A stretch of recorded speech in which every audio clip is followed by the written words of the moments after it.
కూడా మాతృమూర్తులందరికీ కూడా నమస్కారాలు తెలియజేసుకుంటూ ఉంటాం. సముద్రమంత లోతైన ఆలోచన, ఆకాశమంత విశాలమైన భావాలు, అనంతమైన ఆశావాదం, ధరిత్రిని మరిపించే క్షమాగుణం, సంక్షోభాల్లోనూ సడలని విశ్వాసం, ఇవన్నీ అమ్మ లక్షణాలు. తల్లి శక్తి స్వరూపిణి, ప్రేమప్రదాయిని. ఆది కాలం నుండి నేటి ఆధునిక కాలం వరకు, ఆటవిక సంస్కృతి నుండి అధునాతన సంస్కృతి వరకు అమ్మ తన శక్తిని చాటుతూనే ఉంది. విద్యల తల్లి సరస్వతి, ఐశ్వర్యానికి మూలం లక్ష్మి, శక్తికి సంకేతం పార్వతి. వీరు ముగ్గురు అమ్మలే. పౌరాణిక కాలంలోనూ, చారిత్రక కాలంలోనూ, నవీన కాలంలోనూ స్త్రీని శక్తికి మారుపేరుగా చెప్పుకుంటూ ఉంటాం. ఆమె భూదేవి, సహనంతో భరిస్తుంది. ఆమె సముద్రం, లోతుగా ఆలోచిస్తుంది. ఆమె ఆకాశం, విశాల హృదయంతో క్షమిస్తుంది. ఆమె జీవనది, ఎందరినో ప్రేమతో కలుపుకొని ప్రవహిస్తుంది.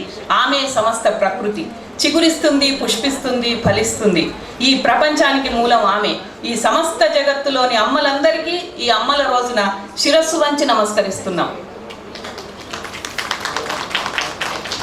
అమృతలత అపురూప పురస్కారాలు 2016 సంవత్సరానికి గాను ఈ పురస్కార ప్రదానోత్సవానికి విచ్చేసిన అతిరథ మహారథులందరికీ, ముఖ్య అతిథులకు, అవార్డు గ్రహీతలకు, అవార్డు ప్రదాతలకు, కళాకారులకు, రసహృదయులకు, అభిమానులకు, తర్వాత మీడియా ప్రతినిధులందరికీ కూడా పేరు పేరున మా హృదయపూర్వక ఆహ్వానం పలుకుతూ, ఈనాటి ఈ కార్యక్రమానికి సభాధ్యక్షత వహించాల్సిందిగా ప్రముఖ విద్యావేత్త, అమృతలత అపురూప అవార్డుల వ్యవస్థాపకురాలు, ప్రముఖ రచయిత్రి డాక్టర్ అమృతలత గారిని మీ అందరి కరతాళ ధ్వనుల మధ్య వేదిక మీదకి ఆహ్వానిస్తున్నాను. వాటి డాక్టర్ ఎన్ గోపి గారు ఇదే విశ్వవిద్యాలయానికి వైస్ ఛాన్సలర్గా విలువైన సేవలు అందించి, ఆదికవి మహాభారతంలో ఆదికవి నన్నయ్యలాగా నానీలను తొలుత కనిపెట్టి ఆ ప్రక్రియను విశేషంగా ప్రాచుర్యంలోకి తెస్తూ ఎంతోమంది యువ కవులను ప్రోత్సహిస్తున్నటువంటి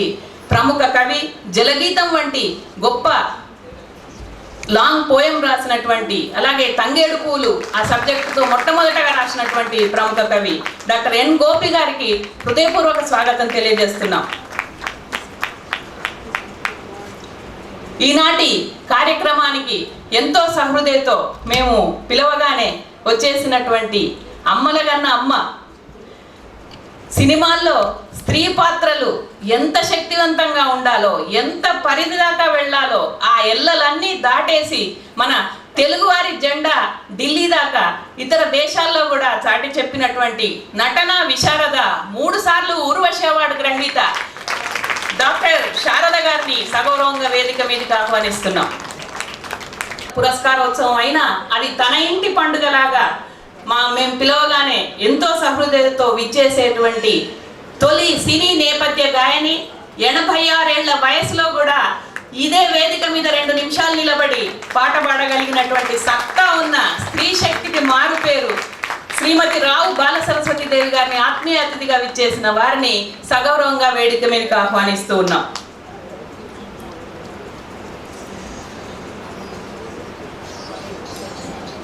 అలాగే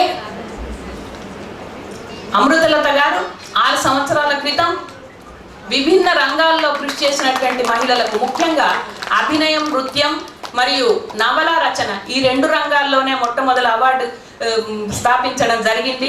ఈ 2 రంగాల్లో జీవన సాఫల్య పురస్కారం కింద వారు అందజేస్తూ వచ్చారు. గతంలో రావు బాలసరస్వతి గారు, జమున గారు, శోభానాయుడు గారు, జయసుధ గారు ఈ అవార్డులు అందుకున్నారు. అలాగే రచయిత్రుల నుంచి పోల్కంపల్లి శాంతాదేవి గారు, డాక్టర్ సి ఆనందరామన్ గారు మరియు ఎద్దలపూడి సులోచనారాణి గారు ఈ అవార్డులను అందుకున్నారు. ఈసారి ఈ అమృతలత జీవిత సాఫల్య పురస్కారం కింద 2 వ్యక్తులను ఎంపిక చేయడం జరిగింది న్యాయ నిర్ణేతలు. ఆ 2 వ్యక్తుల్లో చాలా సీనియర్ రచయిత్రి, నవల రచయిత్రి, మంద్రంగా ప్రవహించే నది లాంటి రచన కలిగినటువంటి రచయిత్రి శ్రీమతి తమిరిస జానకి గారిని మీ అందరి చప్పట్ల మధ్య వేదిక మీదకి ఆహ్వానిస్తున్నాను. అలాగే అభినయం చాలా మంది చేస్తారు, కానీ హీరోయిన్ల యొక్క కెరీర్ ఒక 5 ఏళ్ళు, 10 ఏళ్ళు, 15 ఏళ్ళు ఉంటుంది. కానీ ఇటు పక్కన ఒక పక్కన సినిమాల్లో మంచి పాత్రలు నటిస్తూ మరో ప్రక్కన నృత్యానికి తన జీవితాన్ని అంకితం చేసి వెంపటి చిన్న సత్యం గారి ప్రియ శిష్యురాల్లాగా వారి వద్ద 24 సంవత్సరాల పాటు నాట్యం నేర్చుకొని ఆ తర్వాత ఆ సంప్రసారం చేస్తూ ఆ నాట్య విద్యను ఎంతో మందికి బోధిస్తూ మువ్వల సవ్వడి కార్యక్రమం ద్వారా కూడా మారుమూల ఇళ్లల్లోకి కూడా నాట్యాన్ని ప్రవేశపెట్టిన ఘనత ప్రభా రమేష్ గారిది. ఈనాడు అభినయ నృత్యం కింద ఆ విభాగం కింద జీవిత సాఫల్య పురస్కారం అందుకోబోతున్న ప్రభా రమేష్ గారిని వేదిక మీద ఆహ్వానిస్తున్నాం. అలాగే ఒక వంట వచ్చిన అమ్మ ఏ వంటనైనా అద్భుతంగా చేయగలదు. ప్రపంచంలో మీకు ఏ వంట ఇష్టం అంటే మా అమ్మ చేతి వంట ఇష్టం అని చెప్పేవాళ్ళు చాలా మంది ఉన్నారు. అలాగే రచనలు చేయగలిగిన వాళ్ళు అలవోకగా ఏ విభాగంలోనైనా రచనలు చేయడంలో సిద్ధహస్తులు ఉంటారు. వారిని ఏ విభాగం కింద ఎంపిక చేయాలా అన్నప్పుడు తర్జన భర్జనలు పడుతూ ఉంటాం. వారు ఏ విభాగంలో ఎక్కువ కృషి చేశారో ఆ విభాగం కిందనే మనం వారిని అవార్డు కింద స్వీకరించడం జరిగింది. అలా అనేక రచనలు, బాల సాహిత్యం ఏమిటి, నాటకాలేమిటి, కథలేమిటి, గేయాలేమిటి, సినిమా పాటలేమిటి, విభిన్న రంగాల్లో కృషి చేసినటువంటి సీనియర్ రచయిత్రి శ్రీమతి శారదా అశోకవర్ధన్ గారు ఈ రోజున బాల సాహిత్య విభాగం కింద అపురూప అవార్డు అందుకోబోతున్నారు. వారిని వేదిక మీదకి ఆహ్వానిస్తూ ఉన్నాం.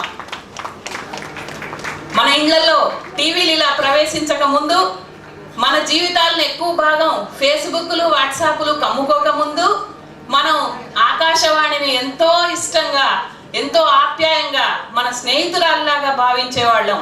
ఆకాశవాణి స్వర్ణయుగపు రోజుల్లో ఆకాశవాణిలో ప్రవేశించి గొంతు ద్వారా ఎంతో మందికి బంధువైనటువంటి శబ్ద సౌందర్యాన్ని మనందరికీ అందజేసినటువంటి డాక్టర్ జ్యోత్స్న ఇలియాస్ గారిని రేడియో టీవీ ప్రయోక్త అన్న విభాగం కింద అపురూప అవార్డు వరించబోతుంది. వారిని మీ అందరి చప్పట్ల మధ్య వేదిక మీదకి ఆహ్వానిస్తున్నారు. అలాగే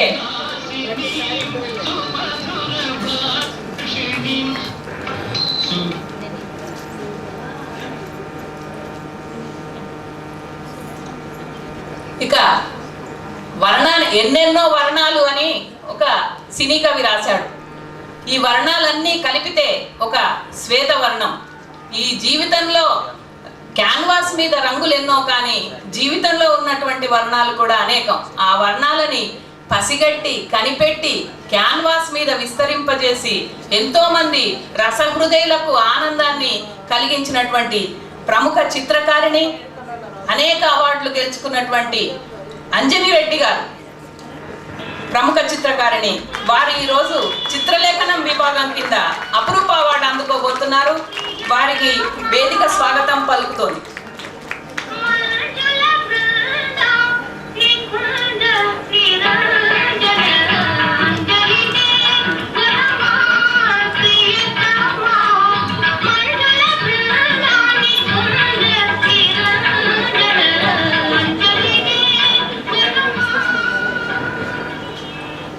కొంతమంది వ్యక్తులు ఉంటారు, వారికి ఎన్నో విధాల అవకాశం ఉంటుంది, అలాగే అర్హత కూడా ఉంటుంది. వారు చాలా విషయాల్లో సమర్థులు అయి ఉండి కూడా వారు ఆ రంగాల్లో ఉన్నటువంటి ఇతర కళాకారులను గుర్తించి వారిని పైకి తీసుకురావడానికి, వారికి ఒక వేదిక కల్పించడానికి, వారి కార్యక్రమాలు విజయవంతంగా చేయడానికి అనునిత్యం కృషి చేస్తూ ఉంటారు. గత కొన్ని దశాబ్దాలుగా వంశీ ఆర్ట్ థియేటర్స్ ఈ నగరంలో అలాంటి పనులు చేసింది. ఈ నగరంలోనే కాదు, అమెరికాలోని, తర్వాత యూకేలోను వివిధ నగరాల్లో చక్కటి సాంస్కృతిక కార్యక్రమాలు చేసి ఎంతో మంది కవులను, కళాకారులను గౌరవించినటువంటి వంశీ ఆర్ట్స్ లో భాగస్వామిరాలైనటువంటి మంచి రచయిత్రి కూడా వారు డాక్టర్ తెన్నేటి సుధ గారిని వేదిక మీదకి ఆహ్వానిస్తున్నారు.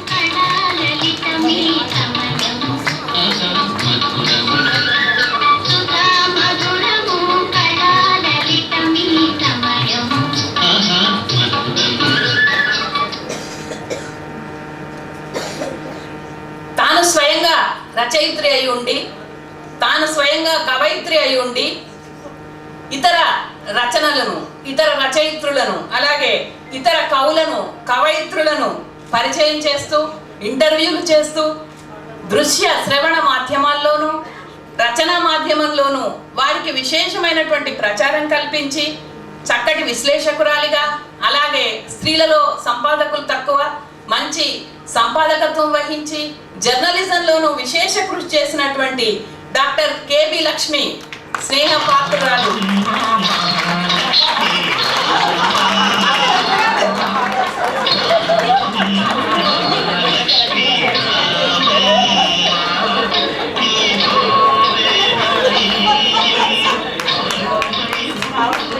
వారికి ఒకసారి చప్పట్లు.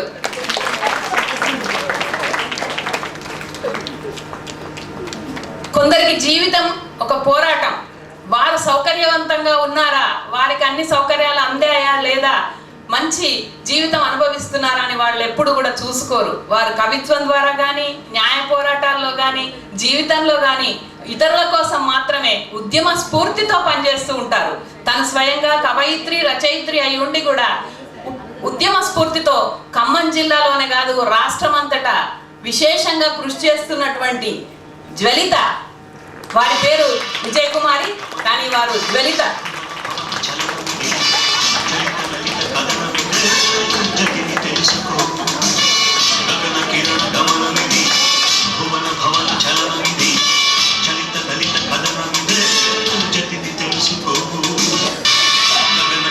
వారికి వేదిక స్వాగతం పలుకుతోంది.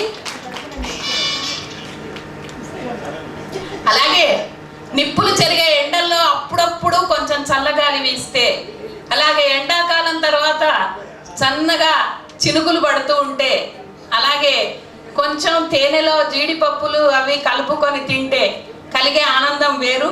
అటువంటి ఆనందాన్ని గత కొన్నేళ్లుగా తన పాటల ద్వారా లలితంగా వినిపిస్తూ ఉన్నటువంటి డి సురేఖామూర్తి గారు ఈరోజు లలిత సంగీత విభాగంలో అవార్డు తీసుకుంటున్నారు. వారిని వేదిక సగౌరవంగా ఆహ్వానిస్తోంది.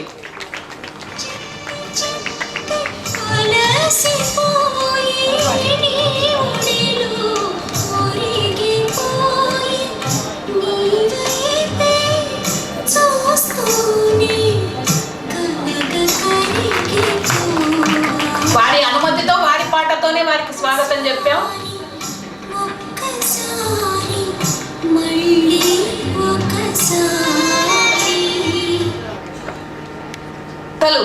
మనం ఎండాకాలం ఆరు బయట ఆకాశంలో చుక్కల్ని చూస్తూ, అమ్మ చెప్పే కథలు వింటూ, అమ్మ పెట్టే గోరు ముద్దలు తింటూ ఉన్న కాలం నుంచి కూడా మనకు కథలంటే ఇష్టం, కథలంటే తెలుసు.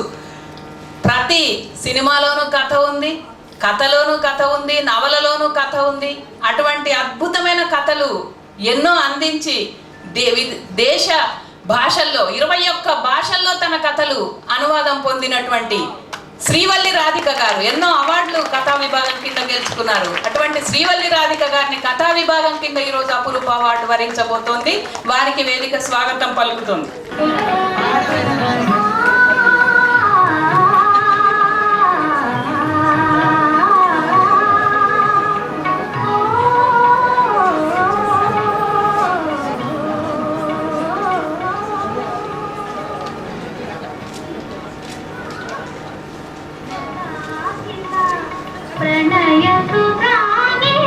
సినిమాలో చెట్టు లెక్కగలవా ఓ నరహరి గుట్ట లెక్కగలవా అనే పాట ఎన్నోసార్లు విని ఉంటాం. మనం ఏదన్నా మరోసారి ఈ మధ్య కాలంలో ఎవరినైనా ఏం అడగాలి అంటే కరెంటు పోతే మెట్టు లెక్కగలవా అని అడగాల్సి వస్తుంది, లిఫ్ట్ పని చేయకపోతే. అలా చెట్టు లెక్కలేక, గుట్ట లెక్కలేక, మెట్టు లెక్కలేక మనం ఉంటే ఒక 15 ఏళ్ల అమ్మాయి ఒక మారుమూల నిజామాబాద్ జిల్లాలో ఒక మారుమూల తాండా నుంచి వచ్చినటువంటి ఒక గిరిజన బాలిక ఎవరెస్ట్ శిఖరాన్ని అధిరోహించి అక్కడ జెండా పార్టీ కార్డు స్థాపించింది. ప్రపంచంలోనే ఎవరెస్ట్ ఎక్కినటువంటి అతి పిన్న వయసు గల బాలికగా రికార్డు సృష్టించింది ఆమె. మన తెలుగు అమ్మాయి కావడం మనందరికీ గర్వం.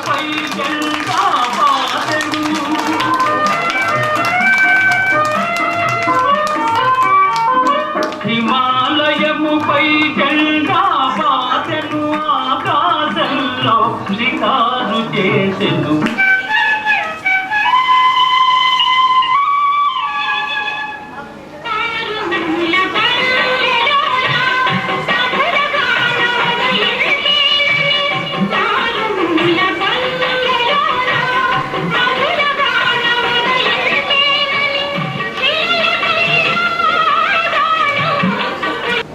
ఈనాటి కార్యక్రమానికి కొంచెం సగానికి ఎక్కువ కుర్చీలు ఖాళీగా ఉన్నా మాకు ఒక ఆశావాదం ఏముందంటే ఆ కుర్చీలు కూడా త్వరలో నిండుతాయని. అలాగే మనం ఒక పద్ధతి పెట్టుకున్నాం, ఒక సమయం అనుకుంటే 5 అంటే 5, పోని మహా అయితే 5:15కి మొదలు పెట్టగలిగితే కొన్నాళ్ళకి మన వాళ్ళకి కూడా ఆ డిసిప్లిన్ అదంతా అలవాటు అవుతుందని ఆశాభావంతో కార్యక్రమం ముందుకు వెళ్తున్నాం. ముందుగా ఈ అవార్డుల నేపథ్యాన్ని డాక్టర్ అమృతలత గారు వివరిస్తారు. డాక్టర్ అమృతలత గారు 6 సంవత్సరాల క్రితం ఈ అపురూప అవార్డ్స్ ప్రవేశపెట్టారు, వారే స్థాపించారు. అయితే మొదటి 2 సంవత్సరాలు అవార్డులు జీవన సాఫల్య పురస్కారం కిందనే ఇచ్చారు. గత 4 ఏళ్లుగా అపురూప అవార్డుల కింద విభిన్న రంగాల్లో కృషి చేసినటువంటి మహిళలకు కూడా వారి కుటుంబ సభ్యుల మిత్రుల సహకారంతో ఇస్తూ ఉన్నారు. దానికన్నా ముందు మనం కార్యక్రమానికి శుభారంభం అందిస్తూ వేదికకు కుడి పక్కన ఉన్న జ్యోతి ప్రకాశనం చేయాల్సిందిగా వేదిక మీద ఉన్న అతిథులందరినీ కోరుతున్నాం. ముందుగా జ్యోతి ప్రకాశనం చేసేటప్పుడు మరో రచయిత్రి, మంచి సంగీతజ్ఞురాలు నండూరి సుందరి నాగమణి ప్రార్థన గీతం ఆలపిస్తుంది. వేదిక మీద ఉన్న అతిథులను డాక్టర్ గోపి గారిని, రావు బాలసరస్వతి గారిని, శారద గారిని, ఇతర అతిథులను జ్యోతి ప్రకాశనం చేయాల్సిందిగా కోరుతున్నాం. అమృత. జయ జయ జయ ప్రియ భారత జనయిత్రి దివ్యధాత్రి, జయ జయ జయ శత సహస్ర నర నారీ హృదయ నేత్రి, జయ జయ జయ ప్రియ భారత జనయిత్రి దివ్యధాత్రి, జయ జయ జయ శత సహస్ర నర నారీ హృదయ నేత్రి, జయ జయ జయ ప్రియ దివ్యధాత్రి, జయ జయ శ్యామల సుశ్యామ చలా చేలాంచల, జయ వసంత కుసుమలత చలిత లలిత చూర్ణ కుంతల, జయ జయ శ్యామల సుశ్యామ చలా చేలాంచల, జయ వసంత కుసుమలత చలిత లలిత చూర్ణ కుంతల, జయ మదీయ హృదయాశయ లాక్షారుణ పదయుగళ, జయ జయ జయ ప్రియ భారత జనయిత్రి దివ్యధాత్రి, జయ దిశాంతగత శకుంత దివ్యగాన పరితోషణ, జయ గాయక వైతాళిక గళ విశాల పద విహరణ, జయ మదీయ మధుర గేయ చుంబిత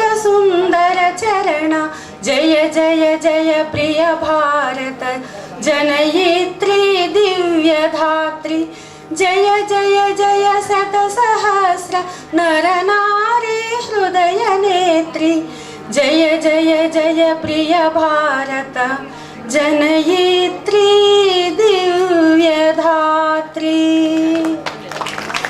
నీలో దీపం వెలిగించు, నీవే వెలుగై వ్యాపించు అన్నారు ఒక కవి.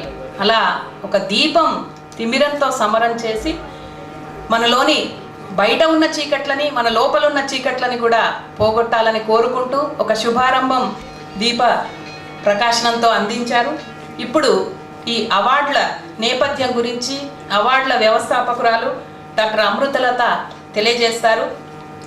డాక్టర్ అమృతలత గారు ఒక విద్యా సంస్థల స్థాపకురాలే కాదు, ఆవిడ స్వయంగా 65 సంవత్సరాల వయసులో పద్మావతి మహిళా యూనివర్సిటీలో డే స్కాలర్గా చేరి value education among 10th class students a study అన్న అంశం మీద పిహెచ్డి చేసి ఇటీవలే పట్టా పుచ్చుకున్నారు.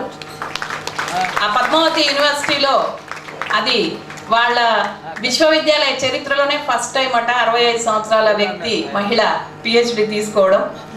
కాబట్టి అంటే ఆవిడ పట్టుదల కృషి ఎలా ఉంటుందో చెప్పడానికి ఒక చిన్న ఉదాహరణ. ఆమె భానుడి గోరువెచ్చని తొలి కిరణం, పచ్చిక మీద మెరిసే స్వచ్ఛమైన తుషారం, ఎల్లవేళలా వీచే చల్లని మలయమారుతం, అన్ని కాలాల్లోనూ కురిసే ఆత్మీయ స్నేహ ఋతుపవనం. ఆవిడ్ని ఈ అవార్డుల నేపథ్యం గురించి వివరించాల్సిందిగా కోరుతున్నాను.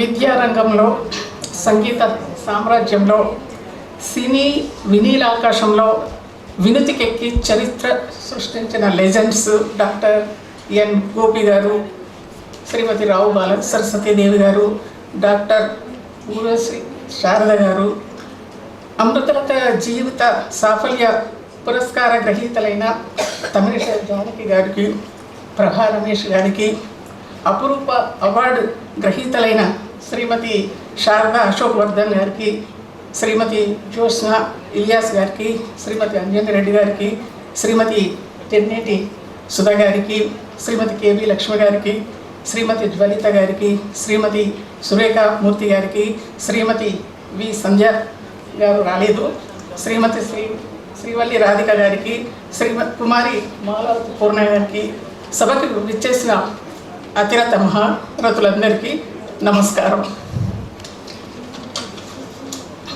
మనకి సెలవు దొరికితే చాలు, చలో అంటూ చెంగున అజంతా, ఎల్లోరా, కోనార్క్, బేలూరు, హళీబీడ్, రామప్ప లాంటి దేవాలయాలు దర్శించేందుకు కుటుంబ సమేతంగా వెళ్తాం. అక్కడి శిల్ప సంపదని, చిత్ర కళారీతుల్ని పరికించి ఆశ్చర్యచకితులవుతాం. సమయం చిక్కితే వాల్మీకి వ్యాస మహర్షులు నాడు తాళపత్రాలపై రచించిన మహాకావ్యాలని నేడు పుస్తకాల్లో చదివి ఆనాటి చారిత్రక పరిస్థితుల్ని అర్థం చేసుకుంటాం. వీలు దొరికితే ఆ రోజుల్లో పల్లె ప్రజలు మౌఖికంగా పాడిన జానపద గేయాలు రేడియోలో వింటూ ఉల్లాసభరితులవుతాం. బోరు కొడితే అప్పటి నాట్యాచార్యులు సృజించిన నృత్య భంగిమలను, ముద్రలను ఏ భక్తి టీవీలోనో చూసి ముగ్ధులమవుతాం. తోచకపోతే ఆనాటి వాగ్గేయకారుల గీతాలను సీడీల్లో వింటూ లయబద్ధంగా తాళం వేస్తాం. లేదు, మ్యూజియంకి వెళ్ళి మన పూర్వీకులు తయారు చేసిన కళాత్మక వస్తువులను చూసి అబ్బురపడతాం. కానీ సరి అయిన పోషణ, రక్షణ లేకపోతే అలాంటి అపురూప సాంస్కృతిక సంపదని ఆనవాళ్లు లేకుండా తనలో కర్కశంగా కల్పేసుకునే కాలపురుషుడు ఉంటాడన్న విషయాన్ని మాత్రం విస్మరిస్తాం. ఆ రోజుల్లో కళాకారులను పోషించే మహారాజులే లేకపోతే ఆనాటి సాంస్కృతిక ప్రతీకలను ఈనాడు మనం చూసి ఉండేవాళ్ళం కాదు. నాగరికత పెరిగి యాంత్రిక యుగం ప్రవేశించాక హస్తకళలకు, జానపద లలిత కళలకు చోటు లేకుండా పోతుంది. సంగీత సాహిత్య వేదికలు చిన్నబోతున్నాయి. పత్రికల మనుగడ కష్టమవుతోంది. కళనే నమ్ముకుని బ్రతికే వారి జీవితాలు దుర్భరం అవుతున్నాయి. నిజం చెప్పాలంటే చరిత్రను నిక్షిప్తం చేసి భావితరాలకు అందించడానికి, మానవ జీవన వికాసానికి కళలు చేసే సేవ ఎవరూ వెలకట్టలేనివి. అలాంటి కళలను మనం పోషించుకోలేకపోయినా, సంరక్షించుకోలేకపోయినా క్రమేణా అవి మృగ్యమై ఇప్పటి మన నాగరికత జీవన స్థితిగతులు కూడా మన భావితరాలకు సంప్రసారం కాలేవు. అందుకే కళాకారులను గౌరవిస్తూ, ప్రోత్సహిస్తూ, సత్కరిస్తూ తద్వారా వారిలోని కళలను పరిరక్షించుకుందామన్న ఆశయంతో గత 5 ఏళ్లుగా అపురూప అవార్డులను నెలకొల్పి వివిధ రంగాల్లో నిష్ణాతులైన కళాకారులను, సృజనకారులను, సాహితీమూర్తులను, సేవా తత్పరులను మా కుటుంబ సభ్యుల, మిత్రుల సహకారంతో సత్కరించడం జరుగుతోంది. ఈ సత్కారంలో భాగంగా ఈ సంవత్సరం నుండి ప్రముఖ రచయిత్రి ఆర్ శాంతసుందరి గారు వారి తండ్రి ప్రముఖ రచయిత కీర్తిశేషులు కొడవటిగంటి కుటుంబరావు గారి పేర కథా విభాగంలో మరో అపురూప అవార్డు ఇచ్చేందుకు ముందుకు రావడం ముదావహం. అవార్డులు రావాలంటే వాటికి అప్లికేషన్స్ పెట్టుకునే కాలంలో అవార్డులే ఆయా రంగాల్లో నిష్ణాతులైన వారిని వెతుక్కుంటూ వచ్చి వారి ఇంటి తలుపులు తట్టడం మన అపురూప అవార్డుల ప్రత్యేకత. బాల్యంలోనే అమ్మను పోగొట్టుకున్న మా తోబుట్టువుల్లో చాలామందికి అమ్మ రూపమే తెలియదు. కనీసం ఈ మదర్స్ డే సందర్భంగా ఇంతమంది మాతృమూర్తులను సన్మానించుకోవడం మా కుటుంబ సభ్యులందరికీ దక్కిన మహద్భాగ్యంగా భావిస్తూ సెలవు తీసుకుంటున్నాం.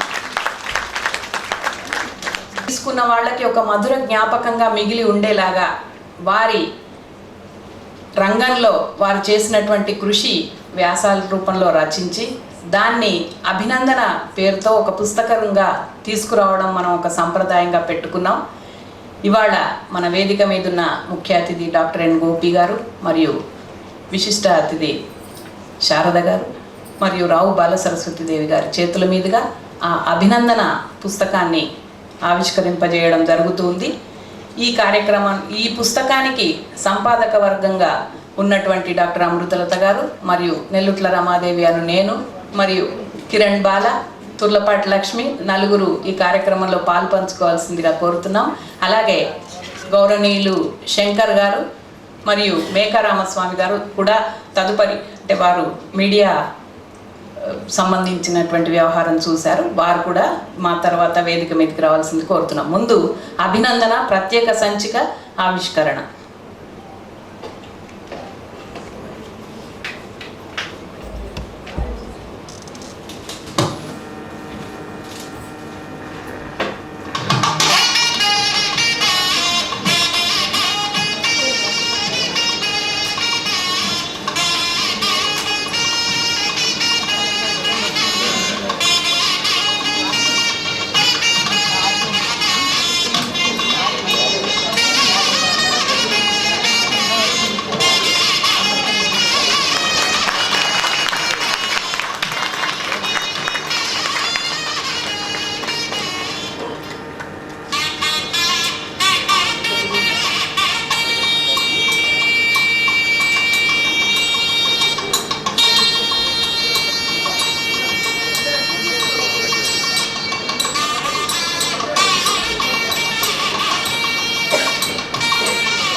ముందుగా మనం మాతృమూర్తులందరికీ నమస్కరించాం.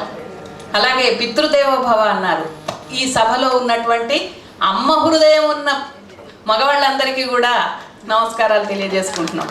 అంటే కొందరికి మాత్రమే, పురుషులకు కూడా తల్లి మనసు ఉంటుంది, చాలా కొద్ది మందికి. మా గోపి గారు కూడా అటువంటి అమ్మ హృదయంతో అప్పుడప్పుడు ఆప్యాయంగా మాట్లాడుతూ ఉంటారు. వారే కాదు, వేదిక మీద ఉన్న అందరికీ కూడా పుస్తకం విడుదల చేసినందుకు ధన్యవాదాలు తెలుపుకుంటున్నాం. అలాగే ఆచార్య దేవోభవ కూడా వారు ఇదే విశ్వవిద్యాలయానికి వైస్ ఛాన్సలర్గా పనిచేశారు. వారు వైస్ ఛాన్సలరే కాదు, వైస్ ఛాన్సలర్ కూడా. అలాగే అతిథి దేవోభవ, అందరూ అతిథులే. ఈ అతిథులందరి ముందు కూడా ఈనాడు వేదిక మీద ఉన్న అతిథులను సత్కరించుకోవాలి మనం. ఆ కార్యక్రమానికి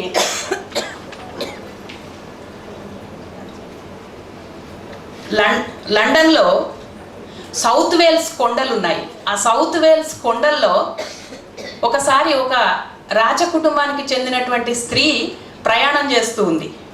అనుకోకుండా ఒక మంచు తుఫాన్ వచ్చింది. మంచు తుఫాన్ వచ్చి కొన్ని వందల మంది చనిపోయారు. తర్వాత రెస్క్యూ వాళ్ళు వెళ్ళి ఆ తెల్లవారు మర్నాడో ఆ శవాలన్నీ తొలగిస్తూ ఉంటే ఈ రాజకుటుంబానికి చెందిన స్త్రీ కూడా చనిపోయింది. ఆవిడ శవం దొరికింది. ఆ తవ్వి తీసేవాళ్ళు చాలా నిర్ఘాంతపోయారు. ఎందుకంటే ఆ స్త్రీ పూర్తిగా నగ్నంగా ఉంది. అలా ఎవరు అమ్మ అంటే అది. అయితే ఆ అబ్బాయి ఎవరో కాదు, తర్వాత బ్రిటిష్ రాజ్యానికి ప్రధానమంత్రి అయినటువంటి డేవిడ్ జార్జ్. ఆ డేవిడ్ జార్జ్ గారు తర్వాత ఆ సౌత్ వేల్స్ ప్రాంతంలో ఒక స్తూపాన్ని కట్టి ఆ ఇంగ్లాండ్ దేశస్తులు మొత్తం కూడా ఒక అమ్మకి ఇచ్చినటువంటి అత్యంత గౌరవంగా, ఒక అమ్మ త్యాగానికి ప్రతిరూపంగా ఆ స్తూపాన్ని కొలుస్తూ ఉంటారు. అది అమ్మ అంటే. ఇప్పుడు మన ఆచార్య ఎన్ గోపి గారు ముందే చెప్పినట్టు మహాభారతానికి నన్నయ్య ఎలాగో నానీలకు అన్నయ్య అలాగా ఆయన ఎంతోమంది చిన్న వాళ్ళు కూడా కొత్తగా రాస్తున్న వాళ్ళని కూడా ఏం రాశావులే అనకుండా చాలా భుజం తట్టి సి భవానీదేవి గారు అన్నారు, ఒక నాని రాశారు, వివాహమా ఎంత పని చేశావు, నా పుట్టింటికి నన్ను అతిథిని చేశావు. అలాగే ఈ మధ్య ఒక కొత్త కవయిత్రి నిజామాబాద్ చెందిన పొద్దుటూరి మాధవిలత అని ఆమె రాసింది, తల్లి ఒక్కొక్క ముద్దకి ఒక్కొక్క కథ చెప్పి అతన్ని పెంచింది, ఇప్పుడు తల్లికి ఒక్క ముద్ద చెప్పటానికి 100 కథలు చెప్తున్నాడు. అటువంటి నానీలకి అంతదైనా మొక్కలు వృక్షాలయ్యనా మూలం తల్లి వేరే, పిల్లలు పెద్దయితే మాత్రం తల్లి వేరే.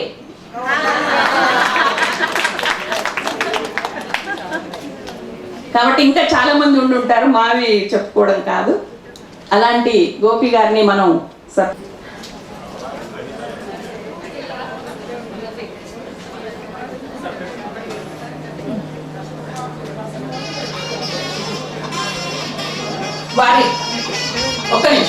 గోపి గారు 6.5 దశాబ్దాల క్రితం నల్లగొండ జిల్లాలోని భువనగిరిలో జన్మించారు. మట్టి వాసనల మధ్య పచ్చని చేల మధ్య పెరుగుతూ కవిత్వాన్ని ఉన్నత విద్యని ఏకబిగిన ఔపోసన పట్టిన మన గోపి గారు గోపాలకృష్ణుడి వల్లనే అందరికీ అందేవారు.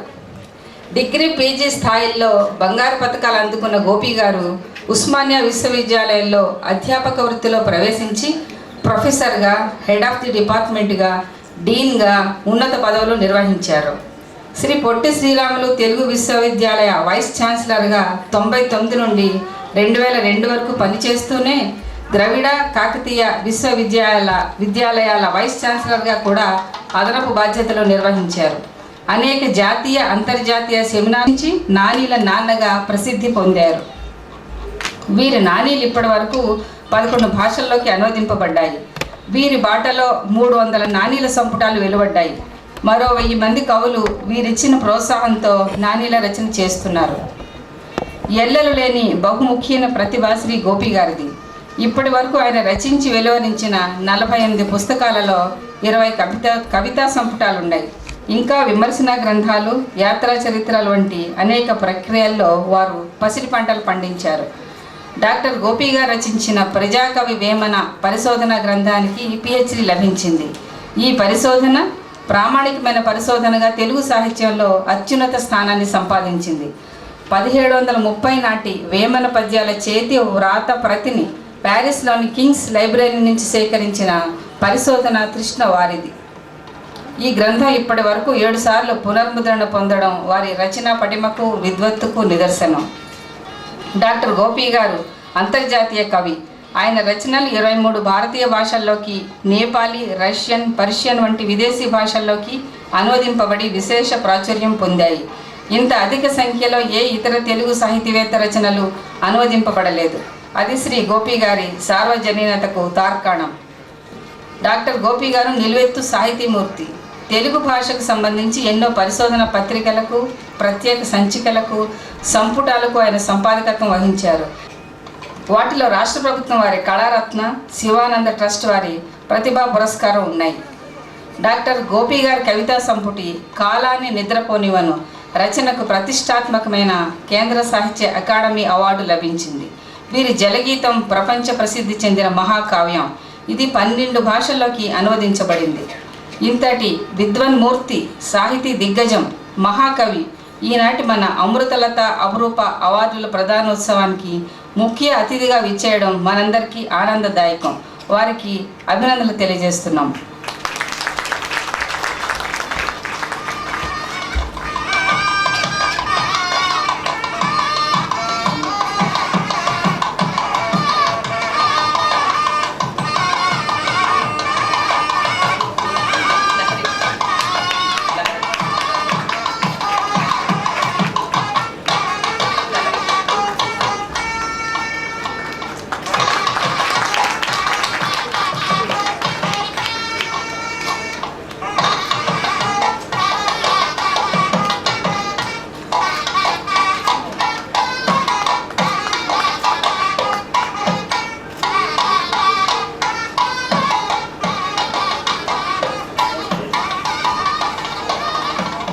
నుండు సుత శిష్య బ్రహ్మ సంగముతో సద్వింద్యుడు సదస్యుడు అయ్యనని నన్ను శక్యంబె వర్ణించ సాక్షాత్ విష్ణుండవు నీవు భూపతులలో గౌరవ్య వంశోత్తమ అంటారు వ్యాస మహర్షిని గురించి చెప్తూ ఒక సందర్భంలో. అటువంటి విద్వన్ముఖ్యుణ్ణి మనం ఇవాళ సత్కరించుకోగలగడం మన అదృష్టం. కాలాన్నే కాదు నిద్రపోనివ్వడం, నిర్వాహకులు ఆలస్యం చేస్తే వాళ్ళని కూడా నిద్రపోనివ్వరు. అందుకని ఇప్పుడు మన శృతిమెత్తని గాయనిమణి, తొలి సినీ నేపథ్య గాయని, ధరణికి గిరి భారమా గిరికి తరువు భారమా, తరువుకు కాయ భారమా, కనిపెంచే తల్లికి పిల్ల భారమా అని ఏనాడో మదర్స్ డే గురించి చెప్పినటువంటి, అలాగే తానే మారినా గుణమ్మే మారినా దారి తెన్ను లేనే లేక ఈ తీరాయన, రెల్లు పూల పానుపు పైన జల్లు జల్లుగా ఎవరో చల్లినారమ్మ వెన్నెల చల్లినారమ్మ, అలా వెన్నెల చల్లినట్టుగా మాట్లాడేటువంటి గొప్ప గాయని. ఈ వేదిక ఒక పుణ్యం చేసుకుంది. ఇక్కడ 86 ఏళ్ల వయసున్న స్త్రీ ఉన్నారు, 16 ఏళ్ల వయసున్న బాలిక ఉన్నారు. ఇద్దరిని ఒకే వేదిక మీద మనం కూర్చోబెట్టగలిగాము. మన అదృష్టం అది. వారిని సత్కరించాల్సిందిగా కోరుతూ వారి పరిచయ వాక్యాలు పలకవలసిందిగా సుజాత గారిని కోరుతున్నాను.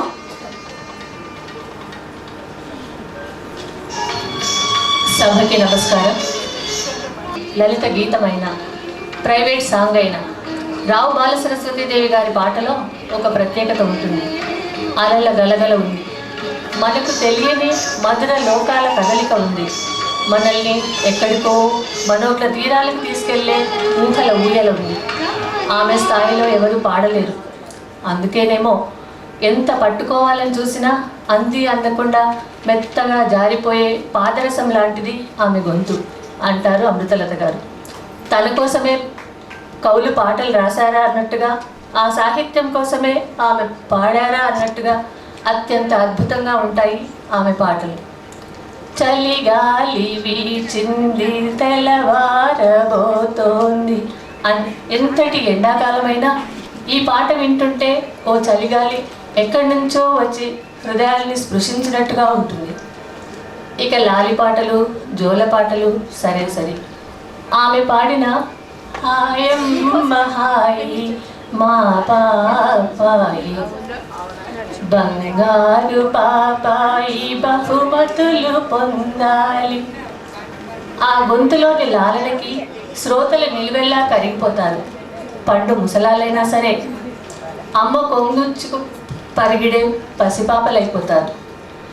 నీలమోహనుడు నా కన్నులలో నిలిచిపోయేనే ఓ చెలియా అనే సినారే మీరా భజనని రావు బాలసరస్వతీదేవి గారు ఆలపించిన తీరు శ్రోతల మనస్సులని మధురోహాలలో ముంచెత్తుతుంది. మీరా హృదయాన్ని సినారే గారు అందంగా ఆవిష్కరిస్తే తన తీయటి గొంతుతో దానికి మరిన్ని సొగసులద్దారు శ్రీమతి రావు బాలసరస్వతీదేవి గారు. ఈ చల్లని రేయి మరల రానే రాదు, నీ చక్కని మోము చూడతనివి తీరదు. రస హృదయాలకి తమ ప్రియతములని కళ్ళ ముందు నిలుపుతాను. రెల్లు పూల పానుపు పైన జల్లు జల్లుగా ఎవరో చల్లినారమ్మా వెన్నెల చల్లినారమ్మా. ఆమె పాటలో కృష్ణశాస్త్రి గారి భావుకతని వెన్నెల్లా ఒలకబోస్తూ శ్రోతల్ని పాల కడవల్లో, కడిమి తోగుల్లో, ఇసుక బయళ్ళలో, రెల్లుపూల వనాల్లో అలా అలా తిప్పేసి తీసుకొస్తారు ఆమె. కృష్ణశాస్త్రి రాధికని, సినారే సృష్టించిన తెలుగు మీరాని మనం రావు బాలసరస్వతీదేవి గారి గొంతులో చూస్తాం. 50 ఏళ్ళకే వయసు మీద పడిపోయినట్టు కృంగిపోయే మనుషులు ఇప్పటికీ 87 ఏళ్ల వయసులో సైతం 27 ఏళ్ల చురుకుతనంతో ఎప్పుడూ నవ్వుతూ నవ్విస్తూ సరదాగా కాలం గడిపే శ్రీమతి రావు బాలసరస్వతీదేవి గారిని చూసి నేర్చుకోవాల్సింది ఎంతో ఉంది. రచన కిరణ్ బాల. Thank you.